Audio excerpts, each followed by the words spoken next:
Good evening, everyone. I'm Greg Mack, and this is the Rugby Mac. Please excuse me initially because I'm using some software I've never used before, so I'm going to give it a bash and see how it works. I'll get there over time, I guess. It's just going to be taking take a bit of time for me to get used to things, and hopefully I'll learn over the period of time and get there. Anyway, I wanted to preview the Rugby Championship. I did a couple of earlier previews earlier in the week, and they didn't go live because I had to upgrade my package. So I'm going to probably go over some old ground again. But initially, when I first did my previews, there were the Australian team wasn't out as yet, but obviously it's Friday evening now, and the Wallabies have announced their team.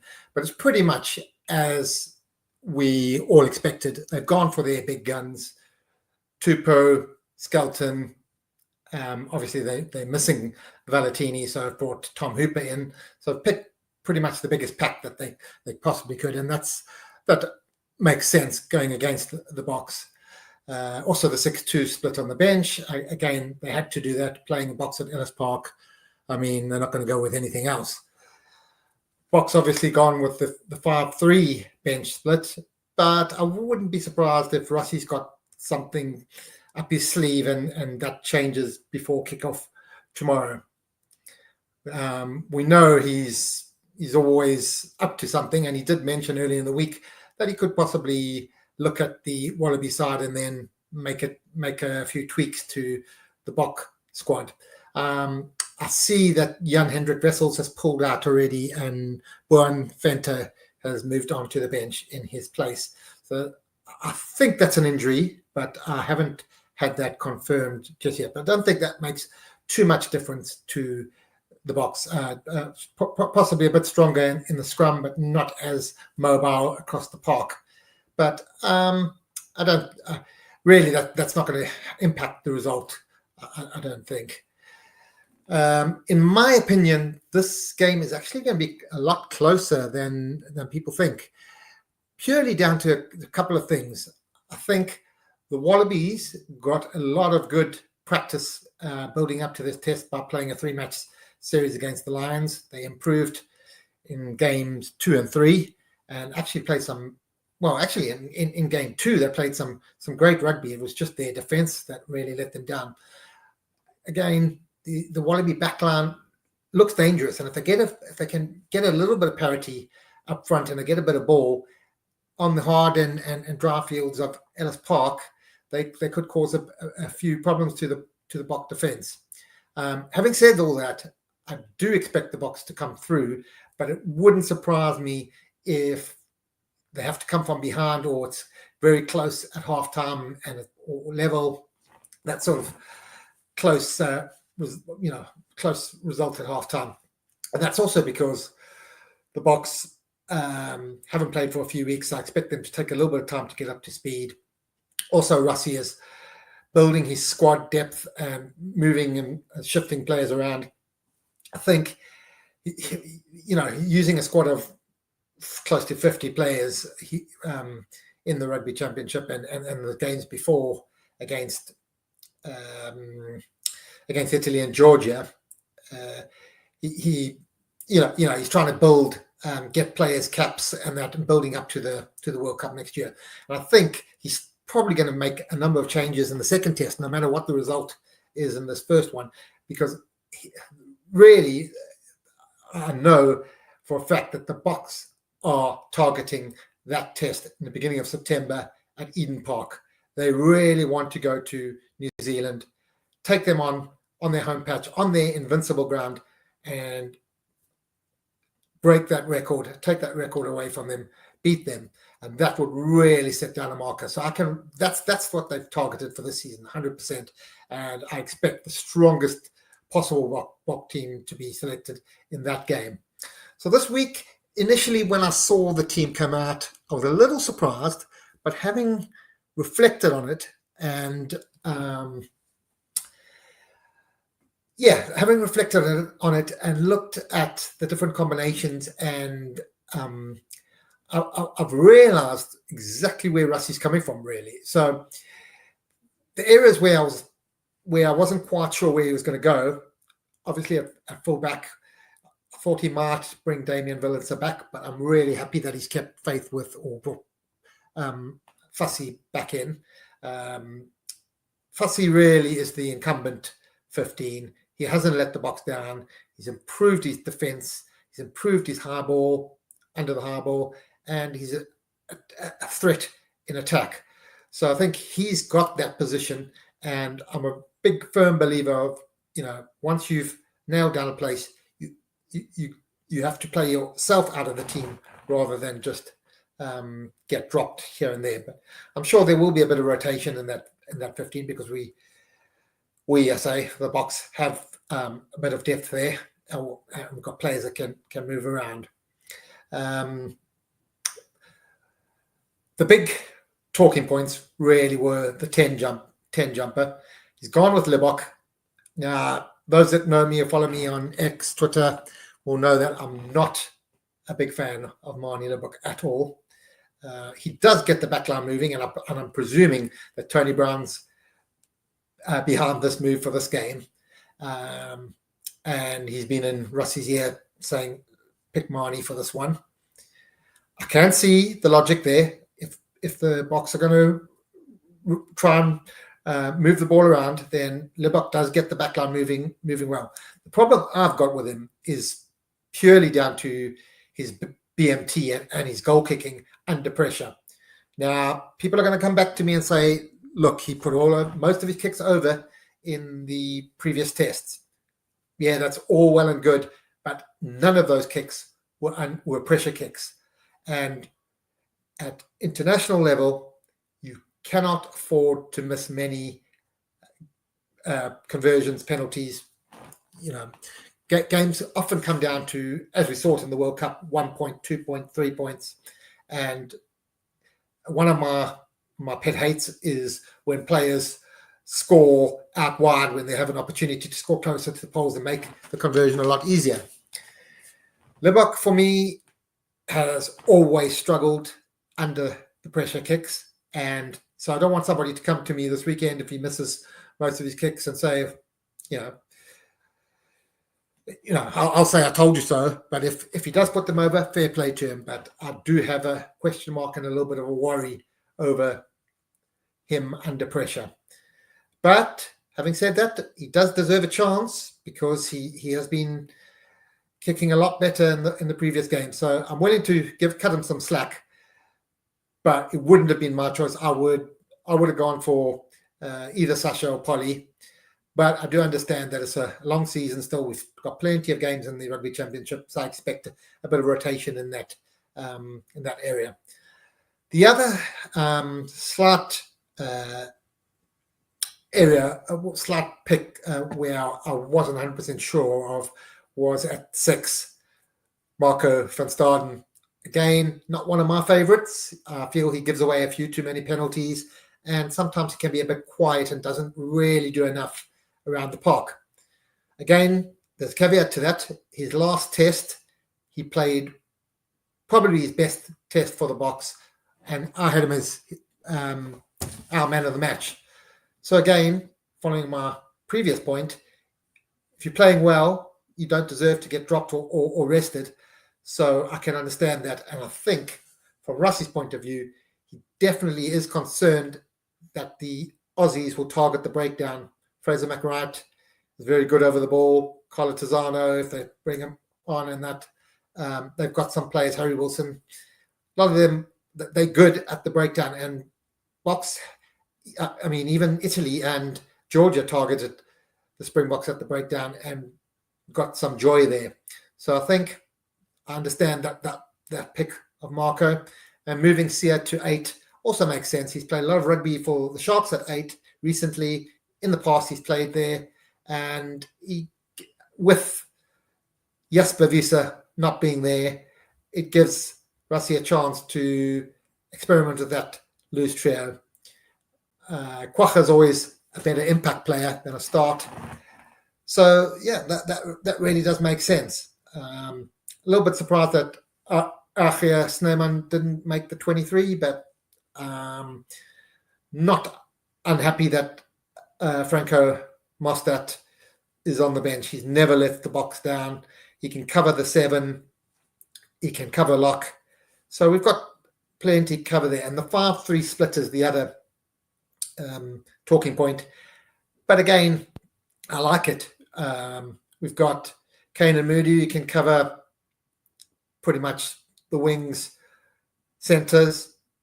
You've got Damien, can cover 10, 12, 15. And then you've got Kurbis, the specialist, scrum off cover. But Grant Williams can also play on the wing, and Kurbis can also play on the wing too. So we've got all the backline covered. And then we're starting with Andre Esterhuizen at 12. But again, remember, Russie's been utilising him as a hybrid flanker as well. So we could see him move into the pack at some point. And again, at the time, I wasn't aware that Cheslin and Damon Delendi had a slight injury concern, but I was very, very pleased to see Andre Esterhuizen coming in at 12. Those who follow me know that I'm a huge fan of his.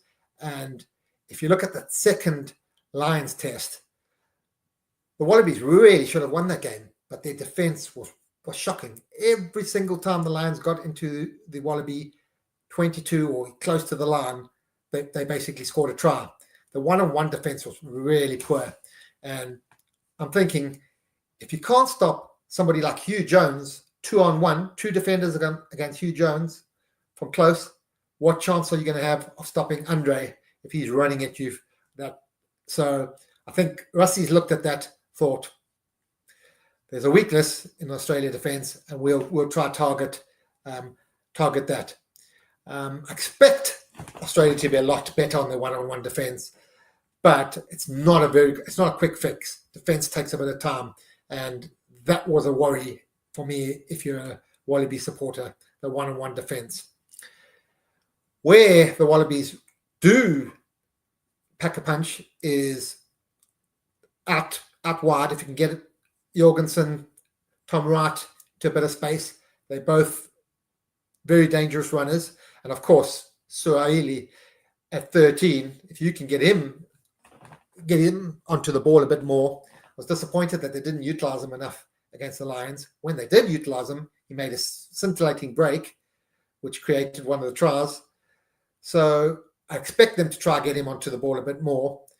And I expect the Wallabies to cause the box some problems. I'm thinking this is going to be quite a high-scoring test. I wouldn't be surprised to see Australia score over 20 points and Box get over 30. So I'm thinking somewhere, my prediction will be Box to win by 10 to 12 points, but only pull away in the last, say, 20 minutes, maybe when the bomb squad comes on. That's where I see the Box just being a bit too strong. Yeah, so I don't know if anybody else has got any other views on that. I know a lot of people that I've spoken to think the Springboks will just be too powerful, just steamroller them. But I really don't see that just initially. Joe Smith is a wily old coach, and he's got them, Australia, improving a heck of a lot. So I think they're going to test the Boks, and it's going to make for a very, very good game. Oh, one other thing that I forgot to mention. The Australia weakness, another Australia weakness for me is the 9-10 axis, the halfbacks. Not a fan of Edmed or Donaldson. Sorry, I couldn't think. Didn't come to me at the moment. Edmed or Donaldson. They're okay players, but they're not, for me. They're not test players. They just don't have that quality. I was never a fan of Lolesio either. He's very inconsistent, had his moments, but at test level, he just wasn't that consistent. So they've gone with James O'Connor. I think it's a stopgap. He's okay. He hasn't played for a long time. I think he'll do a job for them. But again, just an average 10 at this stage. I am, on the other hand, a big fan of Tom Liner. Very inexperienced, but I think he's got a lot of potential. and he's very brave. He puts his body on the line, not the biggest, but prepared to get stuck in defense. Obviously, that bravery has impacted him. He's picked up a number of head injuries, and that could limit his participation in future tests. But I think he's got a big future, and he's probably the long-term solution at 10. At 9, again, Australia got McDermott, Gordon, Nick White. I don't rate any of them, really. I think McDermott and Gordon are okay, but nothing more than that. They serviceable international nines have their moments, but again, they're not that top quality. Nick White, to be fair, had probably his best test in the third test against the Lions, and I can see why Joe Smith has selected him. He's a very niggly character, gets under the skin of the box. I expect him to do the same tomorrow. Probably going to try wind them up, try get the yellow card, just really be that irritant. And hopefully the Springboks don't get taken in, don't get suckered in, keep their discipline, keep their cool, and and then the Boks should win the game and not do anything stupid. So I don't have. I know people that I've been speaking to have a different view to me, but I think it's going to be a tough game. At the moment, I'm not sure. I haven't advertised this. I'm not sure how many viewers I have. There's probably not that many. I'm just giving it as a test. But going down the line, I hope to be able to get some questions on here that we can discuss, debate. I'm always very, very open and frank about my views. I don't hold back, but I also try and not be negative for the sake of being negative. But I will criticize where I believe criticism is due, and I praise where it's due. And I think that's fair enough. I know I definitely split opinion in certain areas. I've already had somebody lose his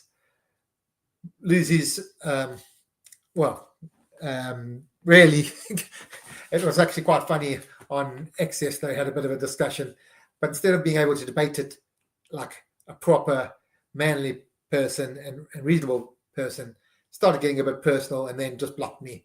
So I would much rather be able to debate and have a conversation. You're never going to agree with everything. Nobody ever agrees with every single thing. But I like to think that I use my eyes and that I watch a heck of a lot of rugby. I'll take notice of stats, but stats to me are not the be-all and end-all because they can be very misleading. Certain stats are a lot more useful than others, but somebody posted to me last night a list of passing stats for the Nines this year, and it had something like Grant Williams' passing accuracy is 99.2%. Now, to me, in isolation, that stat is useless. It means nothing to me. Didn't say how long his passes were they 1 yard, 2 yards, 3 yards, 4 yards. Didn't tell me how many passes he made. So I need context behind that. It didn't tell me how many games he had that took into account. And again, a stat like that, it's a human entering something into a computer saying that he made a successful pass, accurate pass. And so I need to see something a lot more meaningful before I can say that stat means that Grant Williams is the best passer in the Rugby Championship. But again, and I'm saying Springbok fans, are so defensive at times. If somebody comes up, if a Kiwi or another country comes and says something about one of our players, we immediately jump to their defense. Yeah, I think that's natural, but sometimes we just need to take a step back, just have a look at it, and not all the time. Well, they're not criticizing or they're not trying to be negative all the time. Our players are great, but they can't be the best in every position every single week. And so we've got to give a little bit of credit where credit is due to other players around the world, and also criticize some of our players at times as well. Now, just on that example of Grant Williams, I love Grant Williams as a player. He's a shark, one of my team. I love watching him. He's exciting. He's got so much pace, faster than most wingers. But sometimes you see those good things and those exciting things where he breaks, he goes all the way through, scores a try or sets up a try. And those pieces of brilliance mask other areas of a scrum half's game where, well, I'm not saying he's a bad passer, clearly he isn't, but there are some areas that he has to work on. There are some weaknesses. Box kicking, which is improving as well. His option taking, and just like most players, they've got things that they need to work on. He's also relatively inexperienced, but he's getting more game time now at 9 because he's clearly the first choice, deservedly so. And I hope that tomorrow he has a stunning game and, does everything that we want him to. But we need to just take a step back at times and say, and just think, yes, if there's people like Ben Smith, just ignore that idiot. He's just out to fish, just to get Springbok fans to engage with him, to call him a puss, to whatever you want to, just to, he's just out there to cause a bit of aggro, just to bait people. But then the other guys, the other Kiwis and other countries, and that some of them try and bait because they know the South Africans probably the easiest to catch. But also there are some times when they're actually making valid points, and we just need to, instead of just jumping down the throat, just think about things for a bit. Just step back and say, yeah, you know what? Maybe there are other players. Maybe Roygaard is a quality player as well. Maybe he is just slightly ahead of Grant Williams at this stage. But he might not be for much longer because he's injured again, and Grant's got another game tomorrow. So certainly this test is going to be the toughest so far for the Boks. Expecting it to be first half, especially when the Aussies still have Tupou, Skelton, all those big guns on the field. Tupou at Ellis Park, I expect, will probably only last a half, if that. Skelton probably also a half. Maybe a little bit more as he's got a bit of time under his belt, but not much more than that. So it's going to be important for Australia to put up a big first half performance, because if they don't, there's a little bit of a step down when they bring their bench on.